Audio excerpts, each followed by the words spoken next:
बालेन काठमाडौँको मेयर हुँदा गर्न नसकेको कार्य अहिले देशको प्रधानमन्त्री भएर पुरै पावरको साथ गरिरहेका छन्।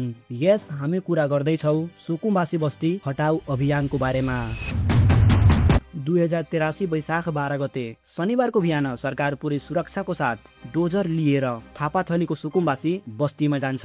पहिला नै वार्निङ दिएर बस्ती खाली गर्न अनुरोध गरेकोले घटनास्थलमा त्यति विवाद हुँदैन। तर पनि प्रशासनले राष्ट्रिय सुकुम्बासी अध्यक्ष र महासचिवलाई पक्राउ गरेर आफ्नो काम सुरु गर्छ। अहिलेसम्म सरकारले सफलतापूर्वक थापाथलीको सुकुम्बासी बस्ती पूर्ण रूपमा हटाएको अवस्था छ भने महानगर र नजिकको जिल्लाहरूको सुकुम्बासी बस्ती खाली गर्ने कार्य जारी छ। अब यो सबै भनिराख्दा हामीले त्यो इनोसेन्ट होमलेस सुकुम्बासी परिवारको दुःख बिर्सनु हुँदैन।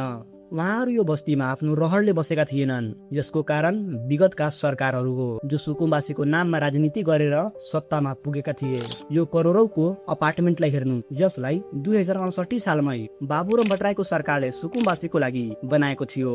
तर यति समय बित्दा पनि सुकुम्बासी त्यसमा किन स्थापित हुन सकेनन्? यसको उत्तर हो हाम्रो नेताहरूको डर्टी पोलिटिक्स। यो अपार्टमेन्टको कहानी के छ त्यो हामी अगाडि भिडियोमा हेर्नेछौ।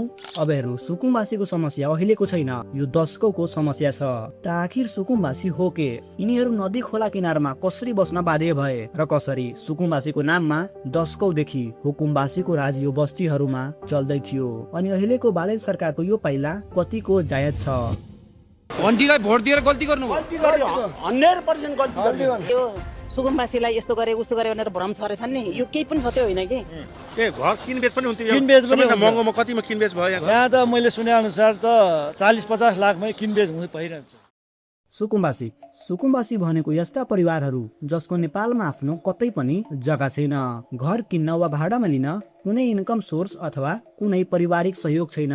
प्राय यस्ता व्यक्ति वा परिवारहरू नेचुरल डिजास्टर यानी बाढी पहिरोको शिकार हुन्छन्। हो, नेपालको कन्टेक्स्टमा सरकारले सुकुम्बासीको डेफिनेसन यस्तो दिएको छ। यसको साथसाथै तपाईले एउटा अझै शब्द सुन्नुभएको होला, हुकुमबासी। अब यसको मतलब सिम्पली यस्ता व्यक्ति वा परिवारहरू जो नेताहरूको सहयोगले अथवा जबरजस्ती सार्वजनिक जग्गा कब्जा गरेर बसोबास गर्छन् अथवा व्यवसायको लागि प्रयोग गर्छन्। तपाईँ भाडामा बस्नु भाडामा तपाईँ सुकुम्बासी त होइन? होइन, सुकुम्बासी बस्ती भाडामा बस्ने मान्छे भाडामा बस्छ। जस्तालाई आम भाषामा नक्कली सुकुम्बासी भनिन्छ र यी बस्तीहरूमा असली सुकुम्बासी भन्दा बढी हुकुमबासीहरू बस्छन्। बागमती र विष्णुमती जस्ता धेरै नदी खोला किनार नजिक यति ठुला ठुला बस्तीहरू कसरी बन्यो? 1970s को दशक अघि बागमती र विष्णुमती नदी किनारहरू प्राय हरियाली र धार्मिक स्थलहरू थिए। काठमाडौँ सहर आधुनिकीकरण हुन थालेपछि पहाडका गरिब मजदुरहरू कामको लागि सहरमा सरेका थिए। भाडा तिर्न नसक्ने भएकाले तिनीहरूले नदी किनार नजिक रहेका नो म्यान्स ल्यान्डमा आफ्नो झोपडीहरू बनाए। यी व्यक्तिहरूले यस्ता ठाउँको छनौट गरे जो सार्वजनिक होस् र त्यो ठाउँको आवश्यकता कसैलाई नहोस्, र यसरी थापाथली जस्ता बस्तीहरू सुरु भएका थिए। अब सुकुम्बासीको जनसङ्ख्यामा सबैभन्दा ठुलो वृद्धि नेपालको सिभिल वारको समयमा भएको थियो। माओवादी र राज्य बीचको लडाईँबाट बच्न हजारौं गाउँलेहरू ग्रामीण इलाकाबाट भागे। उनीहरूले काठमाडौँ जस्तो ठाउँलाई एउटा सुरक्षित वासस्थानको रूपमा लिन थाले। ग्रामीण क्षेत्रबाट आएको हजारौं जनसङ्ख्यालाई शहरले सम्हाल्न नसकेपछि उनीहरू बाध्य भएर खाली रहेको नदी किनारलाई आफ्नो वासस्थान बनाए या भनौं कब्जा गरे। अब त्यही समयदेखि नेताहरूले यसलाई भोट ब्याङ्कको रूपमा प्रयोग गर्न सुरु गरे। हरेक चुनाव अघि सुकुम्बासीलाई लाल पूर्जा दिलाउँछु भनेर यस्ता वाचाहरू गरेर भोट लिएर सत्तामा पुग्थे र यही खेल वर्षौंसम्म चल्दै आयो। अब यहाँ तपाईँको मनमा एउटा प्रश्न अवश्य उठेको होला, कि सुकुम्बासीहरू बढी गरेर नदीको किनारमै किन बसोबास गर्न थाले? अब हेर्नु, नेपालमा नदीको निश्चित दूरी भित्रको जमिन सरकारी सम्पत्ति हो। ऐतिहासिक रूपमा यी क्षेत्रहरूलाई मनसुन बाढीको लागि खाली छोडिएको हुन्छ। अब सुकुम्बासीको लागि एक मात्र उपाय यही थियो, जहाँ प्रहरीले उनीहरूलाई तुरन्तै बाहिर निकाल्दैन थियो अनि नदीको किनारमा बस्दा पानीको सुविधा भइ नै हाल्यो। सुकुम्बासीले हरेक वर्ष ठुलो जोखिम भोग्नु पर्थ्यो। नदी किनारमा बस्दा हरेक वर्षको मनसुनमा सुकुम्बासी बस्तीमा डरको माहौल सृजना हुन्थ्यो र कतिपय सुकुम्बासीहरूले आफ्नो ज्यान यही बाढी पहिरोमा गुमाएको छ। प्रत्येक बर्खायामसँगै यहाँका सुकुम्बासीहरू त्रासमा बस्ने गर्दछन्। अब आऊ अहिलेको अवस्थामा हाम्रो बाहरूको सरकारले गर्न नसकेको कार्य अहिले प्रधानमन्त्री बालेनले सुरु गरेका छन्। यहाँ सरकारको लक्ष्य भने असली सुकुम्बासीको पहिचान गर्नु हो, जो साँच्चै होमलेस छन् र त्यस्तो हुकुमवासीहरूको पनि पहिचान गर्नु हो जो अहिलेसम्म सुकुम्बासीको मुखौटा लगाई यी बस्तीहरूमा शासन गर्दै आएको थियो। अब यी बस्तीहरू हटाउन बालेन 2083 वैशाख 9 गतेको दिन नेपाल पुलिस र सशस्त्र प्रहरीको पदाधिकारीहरूसँग हाई लेभलको मिटिङ गर्छन्। यो मिटिङमा प्रधानमन्त्री बालेनले विशेष गरी काठमाडौँ उपत्यका भित्रको तुरन्त हटाउन सिधा निर्देशन दिएका थिए। तब प्रशासनले वैशाख 10 गतेको बिहिबारको दिन सार्वजनिक सूचना अनाउन्स गरी शुक्रबारको राति 7 बजेसम्म बस्ती खाली गर्न निर्देशन दिएका थिए। अब यो सूचनापछि स्थानीय सुकुम्बासीहरूले यसको विरोध पनि गरे, यो भनेर कि 2 दिनमा बस्ती खाली गर्नु सहज हुँदैन, यदि बस्ती खाली नै गराउने हो भने अलि बढी समय दिनुपर्थ्यो। तर सरकारले यो सुनेन।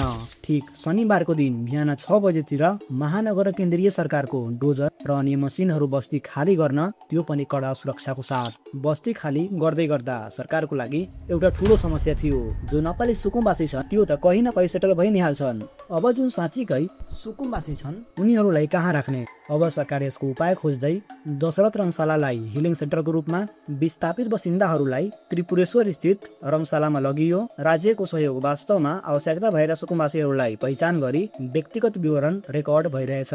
असली सुकुम्बासी परिवारहरूलाई कृतिपुरको सत्सङ्ग भवन, भक्तपुरको तालिम केन्द्र र खरीपाटीको सरकारी भवनहरू सहित विभिन्न स्थानहरूमा सार्ने योजना छ।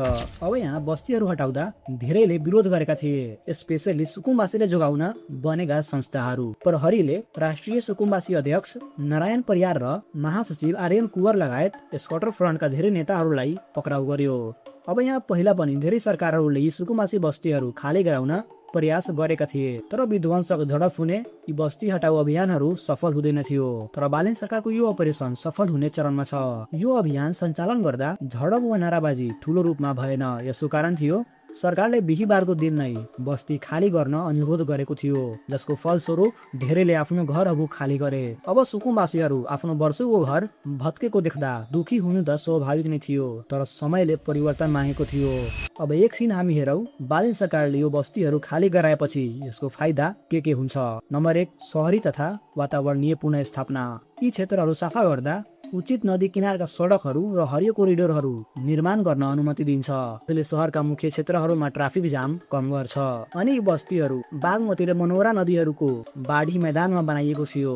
अब यो हटेपछि हरेक वर्ष आउने त्यो बाढीले कुनै क्षति हुँदैन। अब त्यो नदी किनारहरूमा बस्ती हुँदा ढल निकास प्रणालीको अभाव भएकाले फोहोर सिधै नदीमा जान्थ्यो, जसले गर्दा पानीको गुणस्तर घट्थ्यो र नदी फोहोर हुन्थ्यो। अब यसले गर्दा नदीहरू स्वतन्त्र रूपमा बग्न सक्छ। 2, कानुनी प्रशासनिक लाभहरू। दशरथ रङशालामा सबैलाई दर्ता गरेर सरकारले अन्ततः बायोमेट्रिक र सम्पत्ति डेटा प्रयोग गर्दै वास्तविक सुकुम्बासीलाई छुट्याउन थालेको छ र यसले गर्दा राज्यलाई नक्कली सुकुम्बासीहरूबाट ठगिनबाट रोक्छ। अनि बस्तीहरू हटाएपछि दशकौंदेखि जुन नेताहरू यसले भोट ब्याङ्कको रूपमा प्रयोग गर्दै थिए, अब त्यसको अन्त्य हुन्छ।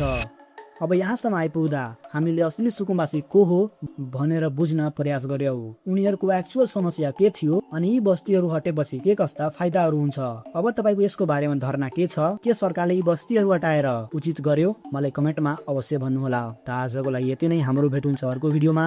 जय नेपाल।